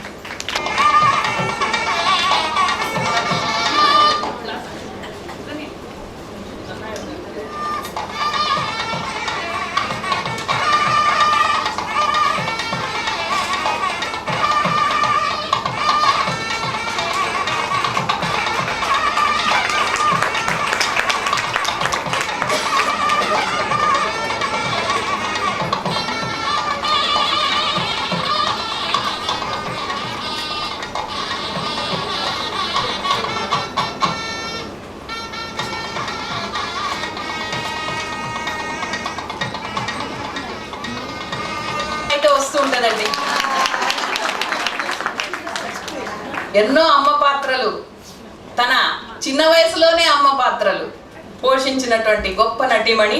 వారి పరిచయం నేనే చదువుతాను. ఆ అదృష్టం నాకు దక్కింది, రాసే అదృష్టం కూడా. సహజ సుందర నటన, స్పష్టోచ్చారణతో సుమారు 50 ఏళ్ల నుండి ప్రేక్షకాభిమానుల హృదయ నీరాజనాలు అందుకుంటోన్న ఏకైక నటీమణి ఊర్వశి శారద. ఇంట గెలిచి రచ్చగెలువమన్న సామెతను తలకిందులు చేస్తూ వాస్తవికతకు సహజ నటనకు పట్టంగట్టే మలయాళ చిత్ర పరిశ్రమ నుండి జేజేలు అందుకొని తెలుగులోనూ వైవిధ్య పాత్ర పోషణకు మారుపేరుగా నిలిచిన నటనా విశారద డాక్టర్ శారద. తమిళనాట శతాధిక ప్రదర్శనలకు నోచుకున్న సుప్రసిద్ధ నాటకం రక్త కన్నీరు తెలుగు వర్షన్లో ప్రముఖ పాత్ర వహించిన శారద గారు కన్యాశుల్కం చిత్రంలో బాలనటిగా ఒక నృత్య గీతంలో తళుక్కుమని, ఆ తర్వాత అక్కినేని చెల్లెలు మీనాగా ఇద్దరు మిత్రులు సినిమాతో సినీ రంగ ప్రవేశం చేశారు. 16 ఏళ్ల ప్రాయంలో లేలేతగా అమాయకపు చిరునవ్వుతో పాడవేల రాధిక పాటలో లలితంగా వీణను మీటిన శారద గారు ఆ తర్వాతి రోజుల్లో మలయాళంలోనూ తెలుగులోనూ గొప్ప దర్శకుల మార్గదర్శకత్వంలో తన నట విశ్వరూపాన్ని చూపారు. కాశ్మీర్లు, ఊటీలు, బృందావన్ గార్డెన్లు తిరుగుతూ పాటలకు మాత్రమే పరిమితమైన కథానాయిక పాత్రలను మధ్యతరగతి ఇళ్లల్లోకి, మసకబారిన వంటగదుల్లోకి, కర్మాగారాల షెడ్డుల్లోకి, కర్షకుల పొలాల్లోకి లాక్కు వచ్చారు ఆమె. ఎన్నో చిత్రాలు, మరెన్నో పాత్రలు, ఎందరో రచయితలు, మరెందరో దర్శకులు. క్లిష్టమైన పాత్ర ఏదైనా శారద మాత్రం ఒక్కరే. శారద ఏడుస్తుంది, శారద ఏడిపిస్తుంది, ఆమె సినిమాలకు కర్చీఫులు తీసుకువెళ్ళాలి అంటూ ఆమె పైన ఒక ముద్ర వేసిన వాళ్లకు జవాబుగా శారద ప్రశ్నిస్తుంది, శారద సవాలు చేస్తుంది, శారద ధిక్కరిస్తుంది, శారద శాసిస్తుంది, అన్యాయాలను ఎదిరించి సమస్యలకు సమాధానంగా నిలుస్తుంది అనే విధంగా 90వ దశకంలో వచ్చిన ఆమె సినిమాలు నిరూపించాయి. తనను తాను మార్చుకొని కాలానుగుణంగా మెరుగైన పాత్రలు ఎంచుకొని పరిణతి చెందిన నటనతో పుటంబెట్టిన బంగారంలా ప్రకాశించారు శారద. సినిమాల్లో స్త్రీల కెరీర్ 10 ఏళ్లు, మహా అయితే 15 ఏళ్లు అన్న మాటను అబద్ధం చేస్తూ 50 ఏళ్లుగా పరిశ్రమలో నిలిచి గెలిచారు ఆమె. కేంద్ర ప్రభుత్వం జాతీయ స్థాయిలో ఉత్తమ నటి అవార్డును నెలకొల్పిన మలి సంవత్సరమే తొలి జాతీయ అవార్డును పొందిన శారద అంతటితో ఆగలేదు. మలయాళంలో తులాభారం, స్వయంవరం, తెలుగులో నిమజ్జనం చిత్రాలలోని తన నటనకు మొత్తం 3 సార్లు జాతీయ ఉత్తమ నటి అవార్డు పొందారు. అప్పట్లో ఆ అవార్డును ఊర్వశి పేరుతో పిలిచేవారు. అలా ఊర్వశి శారద గారి ఇంటి పేరుగా మారిపోయింది. తెలుగులోనే కాక దక్షిణాదిలో కూడా 2 కంటే ఎక్కువ సార్లు జాతీయ అవార్డు పొందిన నటీమణులు లేరు. ఆ మాటకొస్తే ఉత్తరాదిలో కూడా ఇప్పటి వరకు 5 సార్లు ఈ అవార్డు పొందిన షబానా ఆజ్మీ గారు తప్ప మరి ఏ నటి 2 కంటే ఎక్కువ సార్లు ఈ అవార్డును పొందలేదు. అరుదైన ఈ రికార్డు శారద గారి సొంతం. అలాగే ఆమె నటించిన 150 చిత్రాలకు పైగా 26 చిత్రాలలో ఆమె టైటిల్ పేరే సినిమా పేరుంది. ఈ రికార్డు కూడా ఎవరికి లేదు. త్రివేణి తార చిత్రాలకు గాను కేరళ రాష్ట్ర ప్రభుత్వ ఉత్తమ నటి అవార్డుని, సమాజ్ కో బదండాలో హిందీ చిత్రానికి ఉత్తమ నటిగా బెంగాల్ ఫిల్మ్ జర్నలిస్ట్ అసోసియేషన్ అవార్డుని, బొబ్బిలి బ్రహ్మన్న చిత్రానికి ఉత్తమ సహాయ నటిగా ఆంధ్రప్రదేశ్ ప్రభుత్వ నంది అవార్డుని, ప్రతిష్టాత్మకమైన దక్షిణాది ఫిల్మ్ఫేర్ లైఫ్ టైమ్ అచీవ్మెంట్ అవార్డుని, విశ్వవిఖ్యాత నటులు ఎన్టీఆర్ పేరిట రాష్ట్ర ప్రభుత్వం నెలకొల్పిన జాతీయ అవార్డుని, అదేవిధంగా ప్రఖ్యాత మలయాళ హీరో సత్యం గారి పేరు మీద నెలకొల్పిన అవార్డుని పొందారు ఆమె. ఆమె రాజకీయ రంగంలోనూ ప్రవేశించి తెలుగుదేశం పార్టీ తరఫున ఎన్నికల్లో తెనాలి నుండి ఎంపీగా గెలిచి తనదైన ముద్రతో సేవలు అందించారు. అదేవిధంగా ఆమె ఒక పారిశ్రామికవేత్తగా మారి చిత్తూరు దగ్గరలో లోటస్ చాక్లెట్ ఫ్యాక్టరీ స్థాపించి కొన్నాళ్లు చాలా విజయవంతంగా నడిపారు. తన అపూర్వ నటనతో వెండితెరకు వెలుగులద్దిన శారద గారిని గౌరవ డాక్టరేట్తో సత్కరించింది శ్రీ పొట్టి శ్రీరాములు తెలుగు విశ్వవిద్యాలయం. ఆ ఆవరణలోనే జరుగుతున్న ఈనాటి అమృతలత అపురూప అవార్డుల ప్రధానోత్సవానికి విశిష్ట అతిథిగా విచ్చేసిన శారద గారికి శతకోటి అభినందనలతో. ఈ సమావేశంలో ఇంకొక విశేషం ఉంది. వేదిక మీద నవలా పురస్కారం పొందబోతున్న తమిరిస జానక గారి నవల విశాలి. ఆ విశాలిలో హీరోయిన్ గా నటించింది శారద గారే. అలాగే మన వేదిక ముందున్న ప్రముఖ రచయిత్రి డీకామేశ్వరి గారు, వారిని కూడా వేదిక మీదకి ఆహ్వానిస్తున్నా. వారి కొత్త మలుపు నవలని న్యాయం కావాలి సినిమాగా తీస్తే చిరంజీవి గారు, రాధిక గారు, అందులో శారద గారు గొప్ప పాత్రలో నటించారు. అలాగే ఇంకెవరి నవలలైనా శారద గారు నటించారని నాకు తెలీదు, ఎద్దనపూడి నవలల్లో ఎక్కువ. అలా ఆ విధంగా నవల నాయిక కూడా ఆమె. వారిని సత్కరించాల్సిందిగా అతిథులని కోరుతూ ఉన్నాను.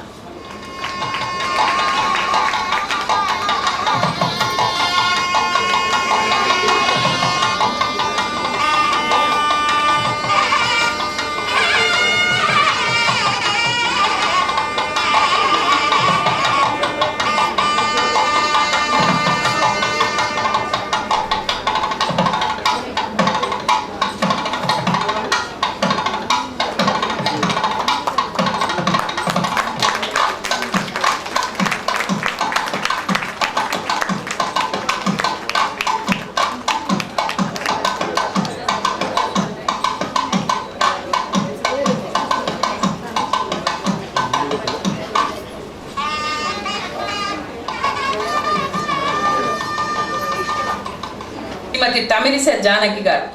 ఇటీవలే ఆమె తన కథలను ఆంగ్ల అనువాదం విడుదల చేశారు. ఆ అనువాదం చేసింది స్వాతి శ్రీపాద గారు. వారు కూడా వేదిక ముందున్నారు. సైలెంట్ స్ట్రీమ్ ఆ పుస్తకం పేరు. ఆ సైలెంట్ స్ట్రీమ్ అన్న పదానికి సరిగ్గా సరిపోయేటువంటి తమిళిసై జానకి గారిని వేదిక ముందుకు వచ్చి కూర్చోవలసిందిగా కోరుతున్నాను. ఒక్కసారి వచ్చిపోయే జడివానో సునామో కాకుండా మంద్రంగా ప్రవహించే నదిలాగా నిరంతరాయంగా ఒక నాణ్యత కలిగినటువంటి రచనలు అందిస్తూ ఉన్న తమిళిసై జానకి గారు ఈ రోజున అమృతలత జీవన సాఫల్య పురస్కారం తీసుకోబోతున్నారు. వారి పరిచయాన్ని అత్తలూరి విజయలక్ష్మి గారు చదువుతారు. శ్రీమతి ఎర్రమిల్లి రుక్మిణి, శ్రీ ఎర్రమిల్లి కృష్ణమూర్తి దంపతుల కుమార్తె తమిళిసై జానకి గారు.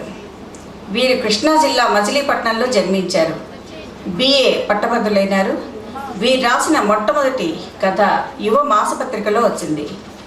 అలాగే వైజే అంటే ఎర్రమిల్లి జానకి అనే పేరుతో వీరు రాసిన రెండవ కథ మనిషి అనిపించుకుంటే చాలు అనే కథ మంజువాణి పత్రికలో బహుమతి గెలుచుకుంది. ఆ తర్వాత వీరు అనేక పత్రికలకు వందల సంఖ్యలో కథలు, అనేక కవితలు, 13 నవలలు రాసి సాహితీ ప్రపంచంలో తనదైన ముద్ర వేసుకున్నారు. ఆకాశవాణి విజయవాడ కేంద్రం నుంచి వీరు రాసిన కథలు, నాటికలు ప్రసారం అయ్యాయి. జానకి గారు వారి 29 సంవత్సరాల వయసులో రాసిన విశాలి నవల ఆంధ్రప్రభ వారపత్రికలో ప్రచురించబడి తెలుగు పాఠకుల అభిమానం పొందడమే కాక అదే పేరుతో సినిమాగా వచ్చింది. వీరు రాసిన రాజహంసే నవలకు మొదటి బహుమతి వచ్చింది. అనేక పత్రికల్లో వీరి కథలకు బహుమతులు వచ్చాయి. వీరి మొదటి కథల సంపుటి మూగ మనసులు, రెండవ సంపుటి మనసిది నీకోసం.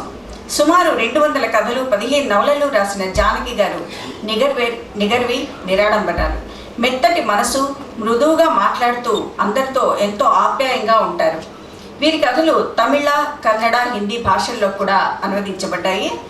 ఇప్పుడే మన రమాదేవి గారు చెప్పారు. సైలెంట్ స్క్రీన్ పేరుతో ఇటీవల ఇంగ్లీష్లో కూడా కొన్ని కథలు అనువదింపబడి బుక్కుగా వచ్చింది. జానకి గారు మధ్యతరగతి జీవితాన్ని ఎంతో దగ్గరగా చూసి తమ రచనల్లో ఆ జీవితాలను ప్రతిఫలింపచేసే రచనలు చేశారు. ఎంతో వాస్తవంగా మనసుకి హత్తుకునేలా రచన చేయడం వీరి ప్రత్యేకత. అంతేకాదు వీళ్ళు ఎంతో లోతైన సామాజిక స్పృహ ఉంది. సమాజంలోని అన్ని వర్గాల వారి జీవితాలను విశ్లేషణాత్మకంగా పరిశోధించినట్టుగా గమనించి ఆ జీవితాలను కళ్లకు కట్టినట్టు చిత్రించారు వీరి రచనలో.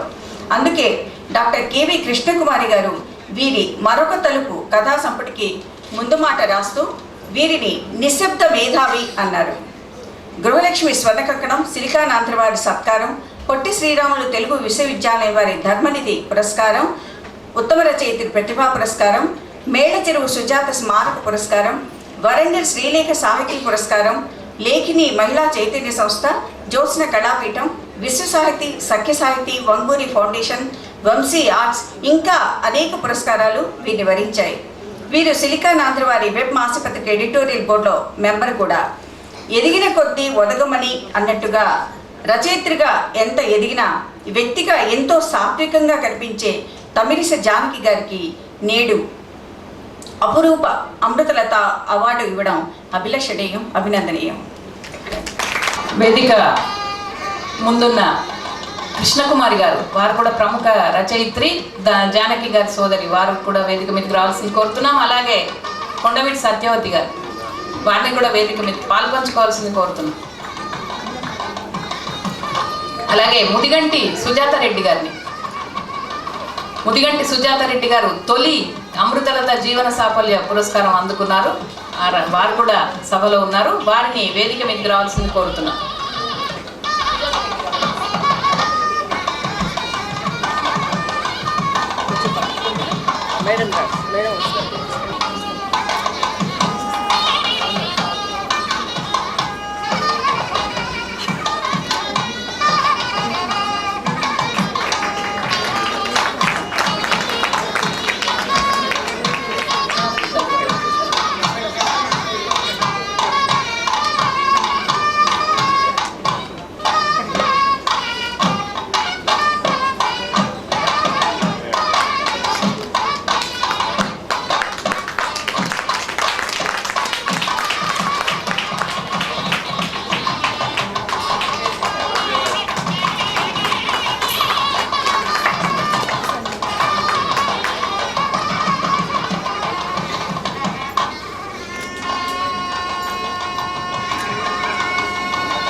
ధన్యవాదాలమ్మా.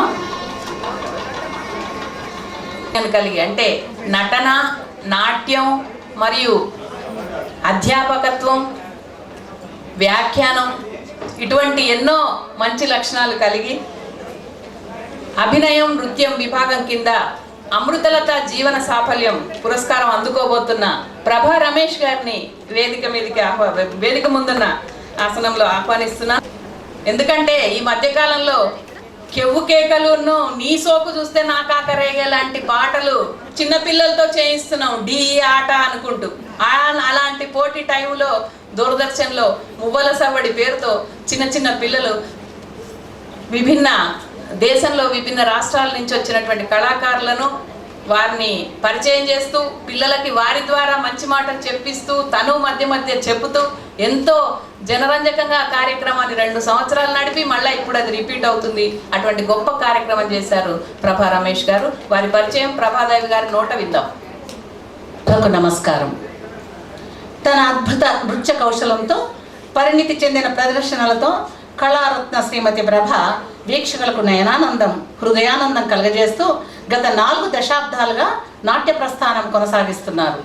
కూచిపూడి నాట్య శాస్త్రాన్ని సంపూర్ణంగా అధ్యయనం చేసి ఆకలింపు చేసుకొని నిరంతర సాధన చేస్తూ రసహృదయాలను రంజింపజేసే అదృష్టం దక్కిన అరుదైన నృత్యకారిణి.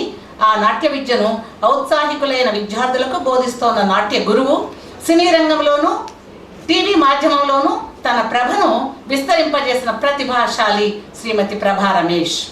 తన 5వ ఏట నాట్యంలో శిక్షణ పొందిన తర్వాత అతి చిన్న వయసులోనే ఆమె నీడలేని ఆడతో సినీ రంగంలో అడుగుపెట్టారు. సుందరమైన శరీర సౌష్ఠవం, చక్కగా అమరి ఆహార్యం, స్పష్టమైన వాచకం సినీ రంగంలో ఆమె తిరుగులేని జైత్రయాత్రకు దోహదం చేశాయి. కథానాయిక అంటే అలంకృత శిల్పంగా, గ్లామర్ డాల్గా భావించబడే సినీ రంగంలో అభినయ ప్రాధాన్యమున్న పాత్రలు ఆమెను వెతుక్కుంటూ వచ్చాయి. గత 30 సంవత్సరాలుగా చెన్నై చందమామగా వెలిగిపోతూ తెలుగు, తమిళ, కన్నడ, మలయాళ భాషల్లో 100కు పైగా చిత్రాల్లో నటించారు.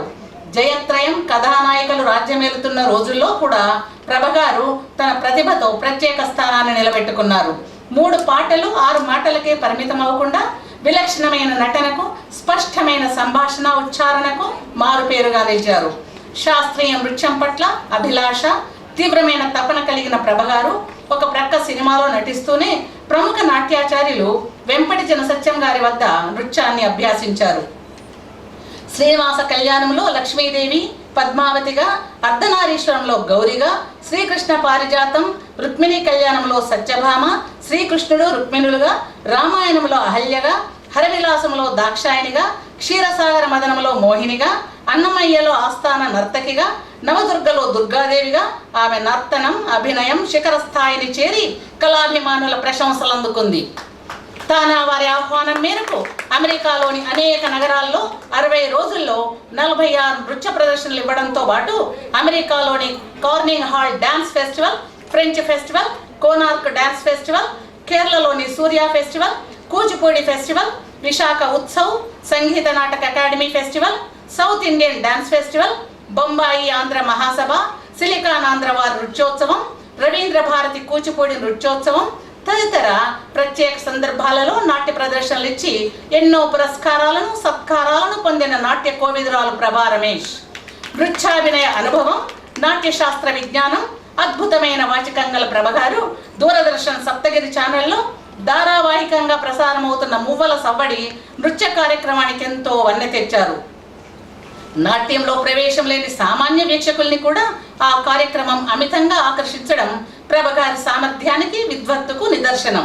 మువ్వల సవ్వడి ప్రయోక్తగా ప్రభా రమేష్ గారికి రాష్ట్ర ప్రభుత్వం వారి బంగారు నందితో పాటు బుల్లితెర టీవీ అవార్డు కూడా లభించడం ఆమె ప్రతిభకు తార్కాణం. నాట్యం, నటన, వ్యాఖ్యానంతో పాటు హరికథలో ప్రావీణ్యం కలిగిన బహుముఖ ప్రజ్ఞాశాలి ప్రభగారిని మరెన్నో అవార్డులు వరించాయి.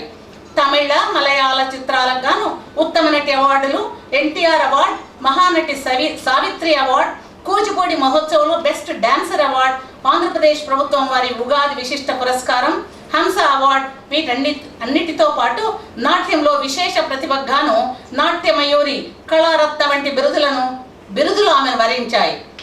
ఆంగికం, వాచకం, ఆభరణాలుగా అభినయం ఆహార్యం అలంకారాలుగా పదం పాదం జతగా నృత్యారాధన చేస్తూ నాట్య కళారంగానికి విశేష సేవలు అందిస్తున్న ప్రభా రమేష్ భవిష్యత్తులో కూడా ఆ నటరాజపాద సుమమై బాసిల్లుతూ సినీ రంగంలో సైతం మరెన్నో ఉన్నత శిఖరాలను అధిరోహించాలని ఆశిస్తూ అభినయం నృత్యం విభాగంలో అమృతలత జీవన సాఫల్య పురస్కారం అందుకుంటున్న వేళ ఇవే మా ఆర్థిక శుభాకాంక్షలు.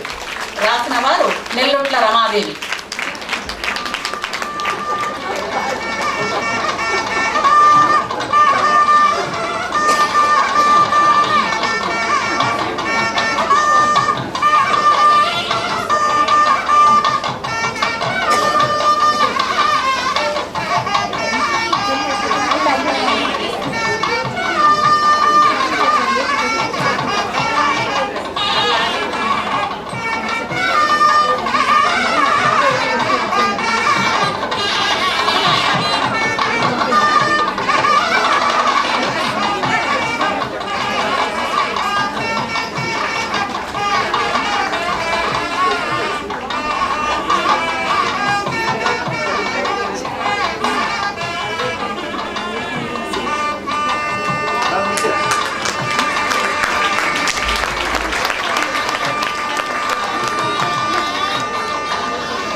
మనం అతిథులు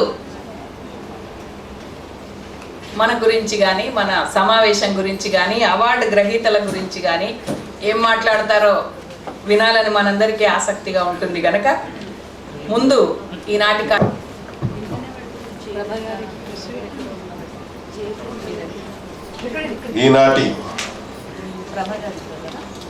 సభాధ్యక్షులు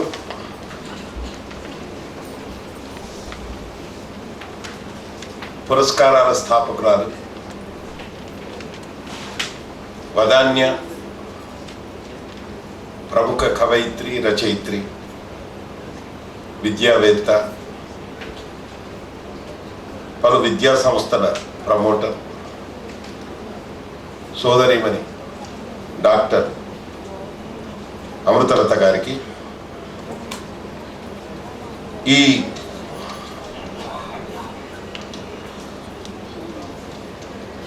నేను ఎప్పుడు ఉపన్యాసం ఇట్లా రాసుకోను, వీళ్ళు 5 నిమిషాలు పెట్టారని బుద్ధిగా రాసుకొచ్చారు అన్నమాట.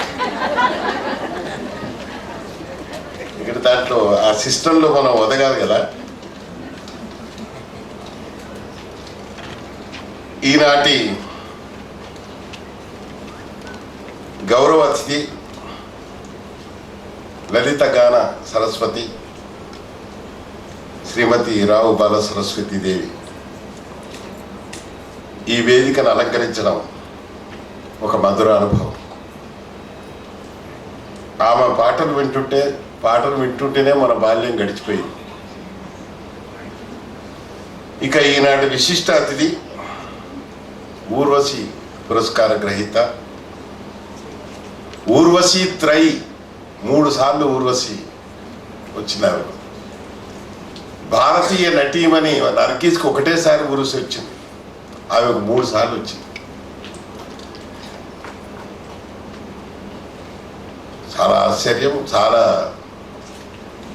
ఆమె మన తెలుగు బిడ్డ అయినందుకు మనందరం పులకరించవలసిన విషయం.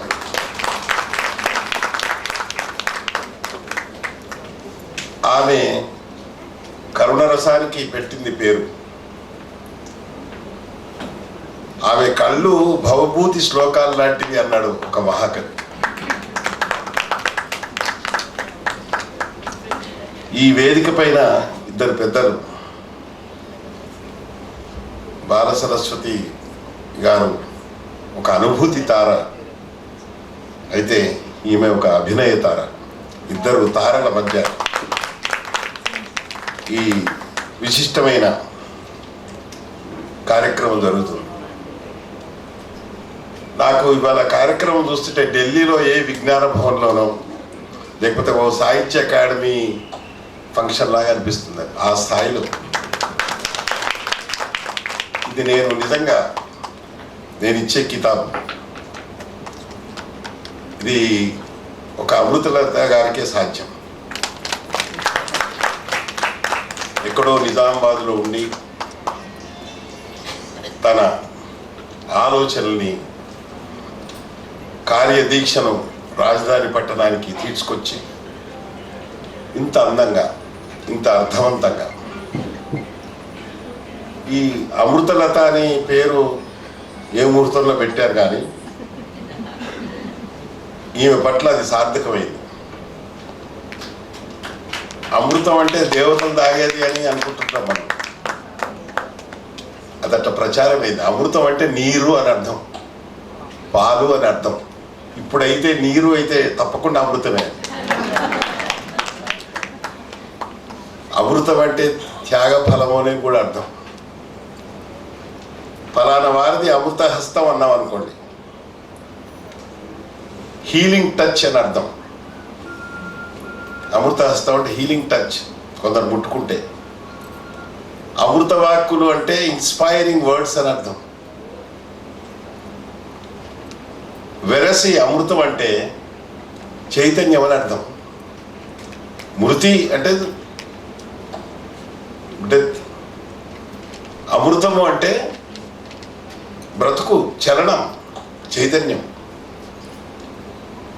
ఆ చైతన్యమే అమృతమని భావం. ఈ రెండు మాటలు ఆమె గురించి నాకు చెప్పాలనిపించింది. ఎప్పుడు చూసినా 24 గంటలను ముక్కలుగా కత్తిరించుకొని అటు అడ్మినిస్ట్రేషను, ఇటు తనకిష్టమైన అభిరుచి భరితమైన ఈ అమృతలత పురస్కారాలు, అపురూప పురస్కారాలు ప్రదానం చేయడం.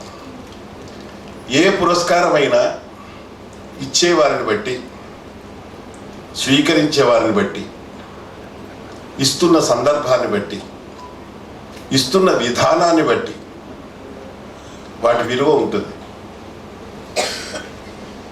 పురస్కారం అంటే అందరి ముందు గౌరవించడం అర్థం. పుర అంటే ముందు, అందరి ముందు గౌరవించడం అనే అర్థం పురస్కారం అంటే. ఆ మాటకు అర్థం ఒట్టి బహుమతి అని కాదు. బహుమతి కూడా అందరి ముందే, అందరి ముందు గౌరవించడం. దేనిని గౌరవించడం? ప్రతిభను గౌరవించడం, ఆ ప్రతిభ యొక్క చరిత్రను గౌరవించడం. దానివల్ల ఏమొస్తుంది అంటే వర్తమాన తరానికి, భావి తరాలకి ఒక కొంత ప్రేరణ లభిస్తుంది. ఈ జ్ఞాపికలు, ధనరాశి సామాన్యం కాదు. ఈ జీవన సాఫల్య అమృతలత పుస్తకాలకు 25,000, తర్వాత అపురూపకి 10,000. అంటే డబ్బని కాకుండా డబ్బు ఆకాశం నుంచి రాదు కదా. నాకు తెలిసి నేను 20-25 ఏళ్ళుగా ఈ అన్ని సంస్థలతో సంబంధం ఉంది కాబట్టి నాకు తెలిసి ఇంత శ్రద్ధ తీసుకొని పురస్కార గ్రహీతల వివరాలను సేకరించి వాటిని అధ్యయనం చేసి ఇస్తున్న పురస్కారాలు చాలా తక్కువ. పురస్కారాల పేరుతో రోజు ఫోటోలు తీసుకుంటున్నాం మనం, అది కూడా మనకు తెలుసు. సాహిత్య అకాడమీ ఆ పని చేస్తుంది. వారి గురించి నలుగురికి చెప్తుంది, వీరు ఏం చేశారు, వీరిని మనం ఎందుకు గౌరవించాలి, ఎందుకు గౌరవిస్తున్నాం, వీరిని గౌరవించే అవకాశం మనకు ఎందుకు వచ్చింది అన్నట్టుగా. అందరికీ రాకపోవచ్చు, కొందరికి ఆలస్యం కావచ్చు, కొందరికి ఆ క్షణంలో అదృష్టం కలిసి రావచ్చు, కొందరికి మనకు ఆ టైం తోచకపోవచ్చు. అనేక కారణాలు ఉంటాయి. ఎన్నో అవార్డులతో నాకు ప్రమేయం ఉన్న వ్యక్తిగా నేను చెప్తున్నాను. అంటే నేను కొంచెం హృదయం విప్పి కూడా చెప్తున్నాను. ఈ పురస్కారాలు ఆయా రంగాల్లో రాణిస్తున్న వారికి నిజంగా అమూల్యమైనవి, ఆనందదాయకమైనవి కూడా. ఈ సందర్భంగా పురస్కార గ్రహీతలందరినీ పేరు పేరుగా మనందరికీ నేను అభినందనలు చెప్తున్నాను. కార్యక్రమ నిర్వహణలో ఎంతో కష్టపడుతున్న అమృతలత మిత్ర బృందాన్ని కూడా నేను మెచ్చుకుంటున్నాను. అమృతలత స్వయంగా కవయిత్రి, రచయిత్రి, అక్షరం విలువ తెలిసిన వ్యక్తి. అది అన్నిటికంటే ముఖ్యమైనది. ఎప్పుడైనా కొన్ని పనులు ఒక వ్యక్తి మనసులోనే పుడతాయి, తర్వాత అవి కార్యరూపం ధరిస్తాయి. ఇక్కడ జరుగుతున్న ప్రతి కార్యక్రమంలో, పనిలో ఆమె అభిరుచి, ఆమె సంస్కారం కనిపిస్తుంది. ఈ నిజానికి అంత కష్టపడాల్సిన అవసరం లేదని మొన్న ఏదో సినిమాలో సంజయ్ దత్ అమెరికాకు పోయిస్తాడు. పోయిస్తే వాళ్ళు ఫ్రెండ్స్ అందరిని ట్రీట్ చేస్తారు. తను అమెరికా మే క్యా దేఖా హై, క్యా ఖాస్ చీజ్ హై అమెరికా మే అని అడుగుతారు వాడిని. అమెరికా మే కార్ హై, యహా సంస్కార్ హై. ఆ సంస్కారం అమృతలత గారి ప్రతి పనిలో నేను గమనించాను. నేను 2-3 సార్లు వారిని కలిశాను. పలు విద్యా సంస్థల ప్రమోటర్గా ఉండి అడ్మినిస్ట్రేషన్ చాలా తలకే. అడ్మినిస్ట్రేషన్ అంటే ప్రోజ్, డ్రై ప్రోజ్, నవల ప్రోజ్, దాంట్లో పోయిన తర్వాత ఇవన్నీ పట్టవు. కానీ ఆమెకు మౌలికమైన ఒక పద్ధతి ఉండడం, తెలంగాణ ప్రాంతంలో సౌజన్యదాతలు ఉండరనే అభిప్రాయాన్ని ఇందుమూలంగా ఆమె పూర్తిగా తూడ్చిపారేసింది. నేను ఎప్పుడు వెక్కిరిస్తున్నవాడిని మా వాళ్ళని, జేబులో చేయబెట్టి తీరని. కానీ అది బంగారు చేయది. నేను నిజంగా చెప్తున్నాను. ఎన్నో చాలా పనులు కొంత పనులు చాలా డబ్బు చేసుకోవచ్చు కదా. ఒక్కొక్క కార్యక్రమానికి ఎంత ఖర్చు అవుతుందో మనందరికీ తెలిసిందే. ఈ సందర్భంగా ఆ పురస్కార ప్రదాతల్ని కూడా ఆమె వాళ్ళని ఆర్గనైజ్ చేసి నేను అభినందిస్తున్నాను. చివరగా నాకేమనిపిస్తుందంటే, ఈ అనుభవంతో 5 సార్లు ఇచ్చారు, ఇప్పటికీ ఇది 6వసారి. ఒక్కొక్క దానికి ఎంత కష్టపడదో చెప్పలేదు. ఒక వ్యక్తిని లోకంలోకి విసిరేసి వాళ్ళ గురించి 4 అభిప్రాయాలు తీసుకొని బయోడేటాను సేకరించి చాలా పెద్ద మన నెల్లుట్ల రమాదేవి గారు లాంటి వాళ్ళు అన్నట్టు, నెల్లుట్ల రమాదేవి వ్యాఖ్యానం గురించి ఏమన్నా అవార్డు ఉంటే తప్పకుండా రమాదేవి ఇవ్వాలి. ఎంత ప్రవాహ, ఎంత డెప్త్ ఉంది ఆ టెక్స్ట్లో కూడా అర్థం చేసుకోవడం. ఒక్కొక్క వ్యక్తిని స్టడీ చేసి వాళ్ళు ప్రత్యేకమైన వాళ్ళు స్టడీ చేయడం ఈజీ కాదు. ఈ అనుభవంతో నాకు ఏమనిపించిందంటే, మనకు సాహిత్య అకాడమీలు రావాలి. 2 స్టేట్స్లో కూడా సాహిత్య అకాడమీలు రాలేదు. కేంద్ర సాహిత్య అకాడమీకి కరస్పాండింగ్గా స్టేట్లో సాహిత్య అకాడమీలు ఉంటే ఇక్కడ కొంత టాలెంట్ తయారైపోయిన తర్వాత అక్కడ దాకా పోతూ ఉంటుంది. మన 2 రాష్ట్రాలకు చాలా పెద్ద గ్యాప్ ఉంది. తొందరలో సాహిత్య అకాడమీలు వస్తాయని అంటున్నారు. ఈ లోపల ప్రైవేట్ అకాడమీస్ కూడా ఒరిస్సాలో, యూపీలో ఎన్ని ప్రైవేట్ అకాడమీస్ ఉన్నాయో. ఇప్పుడు ఇంత కష్టపడి దీనికి ఒక బ్యానర్ చేస్తే ఎట్లా ఉంటుందని నాకు అనిపిస్తుంది. అమృతలత సాహిత్య కళా అకాడమీని ఆమె స్థాపించి దీన్ని రిజిస్టర్ చేయించి ఆ బ్యానర్ కింద భవిష్యత్తులో ఆ పురస్కారాలు ఇస్తే బాగుంటుందని. ఏం మార్పులు చేయక్కర్లేదు, ఇదే ఖర్చు. దానికి ఇన్ఫ్రాస్ట్రక్చర్ ఎట్లాగో ఆమెకు ఉంది. ఇది నాకు ఇవాళ వాళ్ళ మిత్ర బృందం కూడా నిస్వార్థంగా వాలంటరీగా పనిచేసే వాళ్ళు ఉన్నారు, ఇష్టంతో పనిచేసే వాళ్ళు ఉన్నారు. కాబట్టి ఈ వేదికపై నుంచి మన ప్రభుత్వాలు కూడా, ముఖ్యంగా తెలంగాణ ప్రభుత్వం స్పందించింది. తొందరగా అకాడమీల స్థాపన గురించి జరుగుతుంది అని వింటున్నాము. అది వస్తే ఎంతో ప్రతిభను మనం ప్రోత్సహించే అవకాశం, ఉత్సాహపరిచే అవకాశం, ఆ సాహిత్య సృజనలో క్వాలిటీ పెరిగే, నాణ్యత పెరిగే అవకాశం ఉంటుంది. ఎందుకంటే చాలామంది పిల్లలు ఇప్పటి కార్పొరేట్ కల్చర్లో కూడా హృదయ సంవేదనతో రచన చేసే వాళ్ళు చాలామంది ఉన్నారు. 30 తిప్పలుగా వస్తున్నారు వాళ్ళు. కాబట్టి ప్రభుత్వాలు సాహిత్య అకాడమీల స్థాపన దిశగా సత్వరం చర్య తీసుకోవాలని నాకు అనిపిస్తుంది. ఇంక చివరగా నాకు ఈ మీటింగ్ వేల మీటింగ్లో పాల్గొన్నా కానీ ఈ మీటింగ్లోకి రాగానే అమ్మ ఒడిలోకి వచ్చినట్టు ఉంది. హాయిగా ఉందన్నమాట. అంతే, మనస్సుకు ఎంత కంఫర్టబుల్గా ఉందో చెప్పలేను. ఈ మాతృ దినోత్సవం నాడు నేను ఇది ఇంత బాగా జరగడానికి ఇది మహిళలు అమ్మలు ఆర్గనైజ్ చేస్తే ఇంత బాగుంటుంది. నేను ఒక 2 నిమిషాలు, 1 నిమిషం చాలు. ఇదే యూనివర్సిటీలో నేను ఈసీగా ఉన్నప్పుడు దీనికి ఒక 16 ఏళ్ళ క్రితం, 17 ఏళ్ళ క్రితం దీంట్లో పుస్తక ప్రచురణ విభాగం ఉంటుంది, పుస్తకాలు ప్రచురిస్తాం. ఒక పండితుడు నిఘంటు, భారత నిఘంటు తయారు చేస్తున్నాడు అన్నమాట. ఆయనకు యూనివర్సిటీ అలాట్ చేసి భారత నిఘంటు అంటే భారతంలో ఉండే పదాలకు వేరే అర్థాలు ఉంటాయి. ఈ రొటీన్ మన నిఘంటువుల్లో ఉండే అర్థాలు కాదు. ఉద్యోగం అంటే మన ఇప్పటి ఉద్యోగం కాదు, ఉద్యోగం అంటే ప్రయత్నం, అట్లా ఉద్యోగ పర్వం. ఆయన ఒక సంపుటి యూనివర్సిటీకి సబ్మిట్ చేశాడు. 2వ సంపుటి ఇంకా రాలేదు.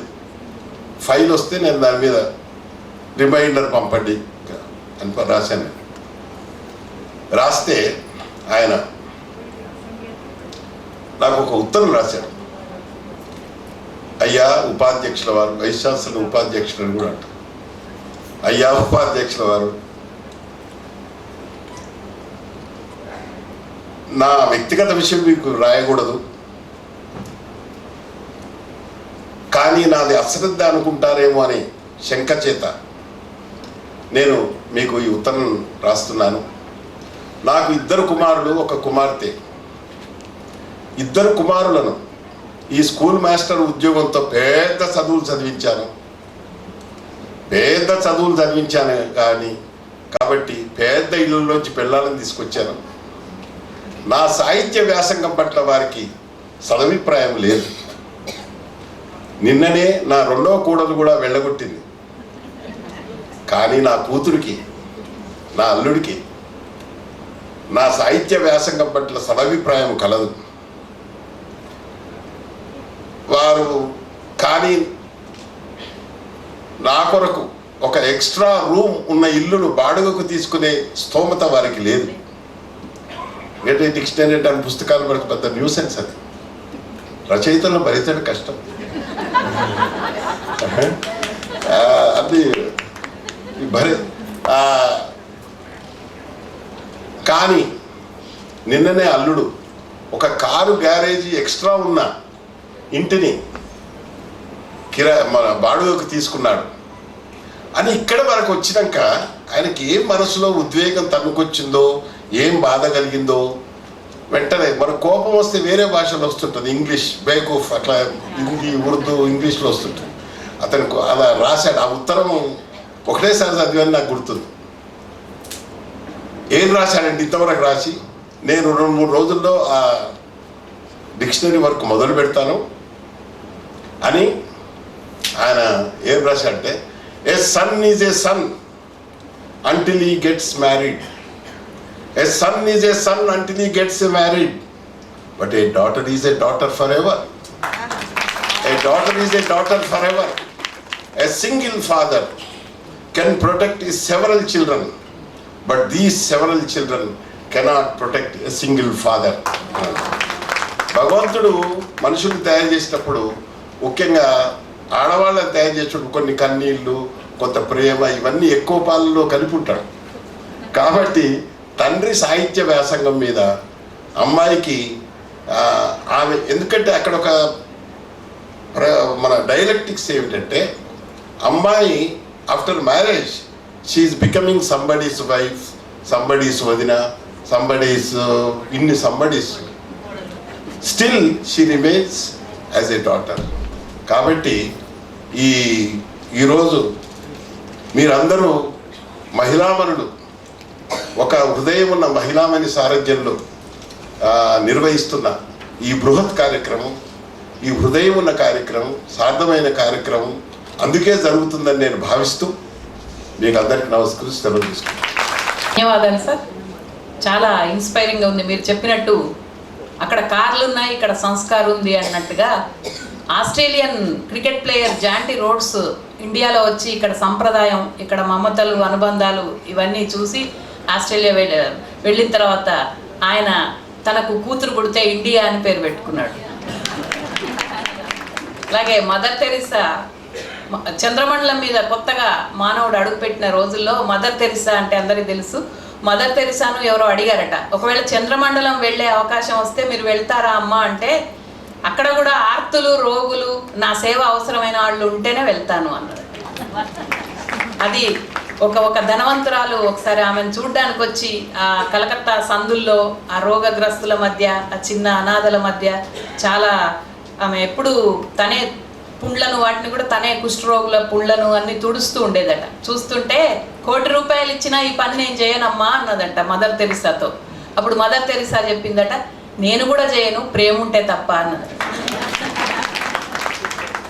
కాబట్టి ఎన్నో సినిమాల్లో, ముఖ్యంగా బలిపీఠంలో అరుణ, మనుషులు మారాల్లో, తర్వాత అమ్మ రాజీనామాలో అమ్మ పాత్ర, బొబ్బిలి బ్రహ్మణలో పాత్ర, ఇలాంటి ఎన్నో ఎన్నో ఎన్నో అరుదైన పాత్రలు మన కోసం పోషించి గొప్ప నటనను మనకు అందించినటువంటి నటనా విశారద డాక్టర్ శారద గారిని సభను ఉద్దేశించి మాట్లాడాల్సిందిగా కోరుతున్నాం. వారి తర్వాత, ఎందుకంటే రావు బాల సరస్వతి గారిని ముందు మాట్లాడమనాలి, వారు మాట్లాడకుండా ఒక చిన్న పాట పాడతారు మనందరి కోసం. కాబట్టి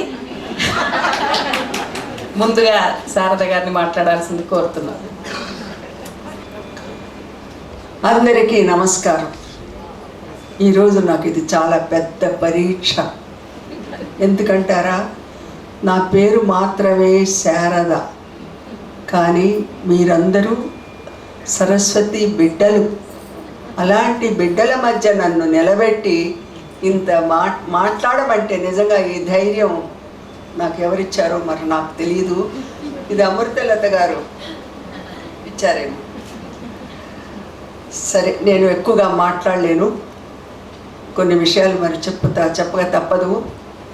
ఈరోజు ఈ పవిత్ర కార్యక్రమానికి అధ్యక్షురాలు నిగర్వి,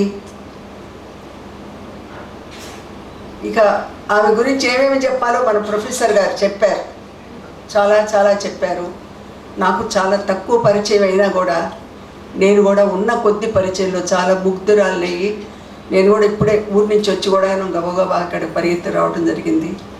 అలాంటి ఇంత చక్కటి అవకాశాన్ని ప్రసాదించిన అమృత లత గారికి, వారితో పాటు మన గౌరవనీయురాలు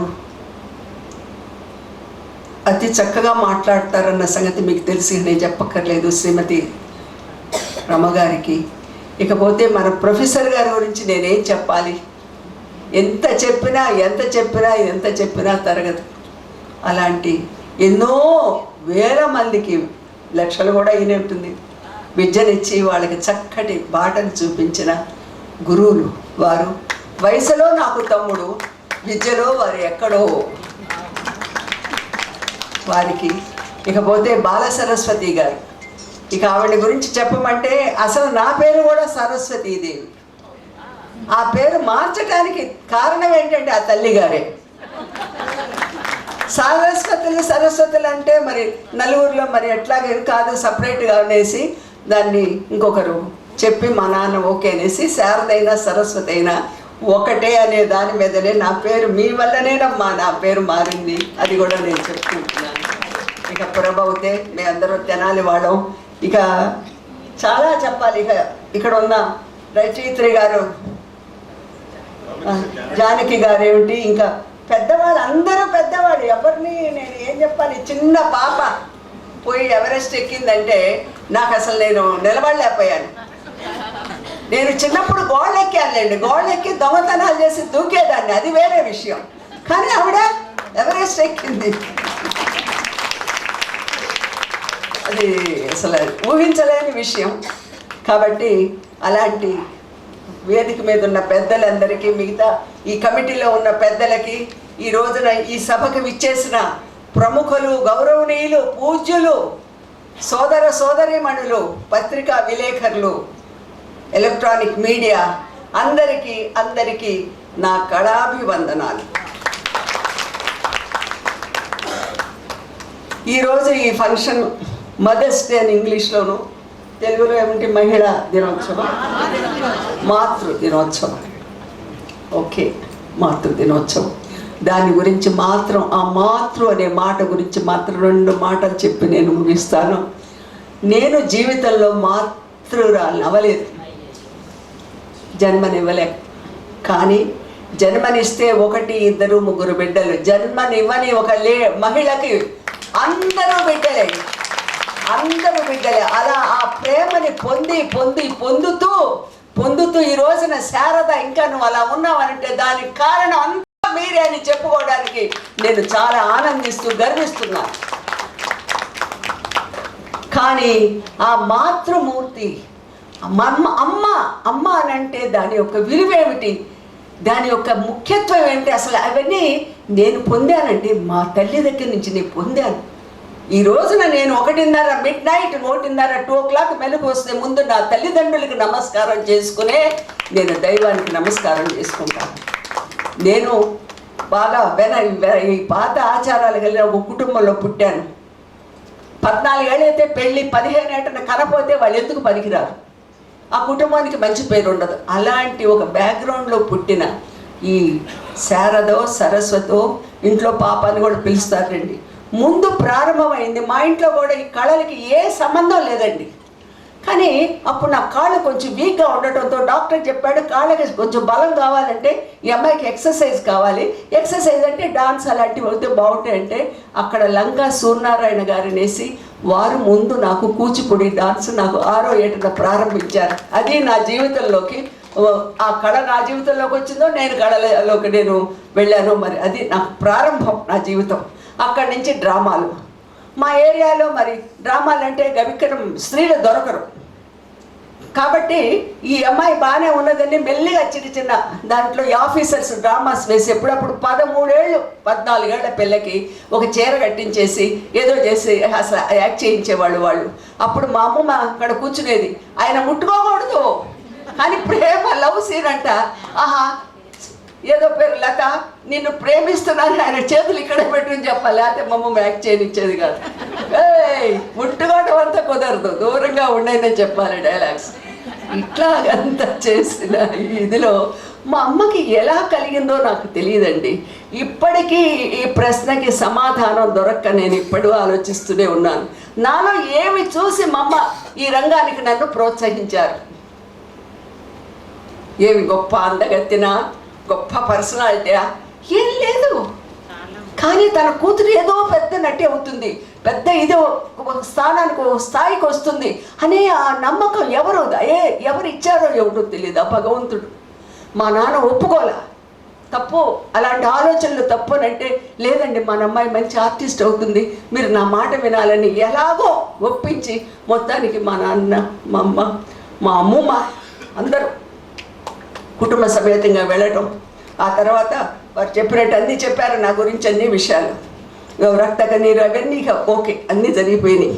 అయితే నేను చెప్పుకోవాల్సిన విషయాలు తల్లిని గురించి, ఆ తల్లి ఈ బిడ్డ గురించి ఎన్ని కలలు కనిందో. First time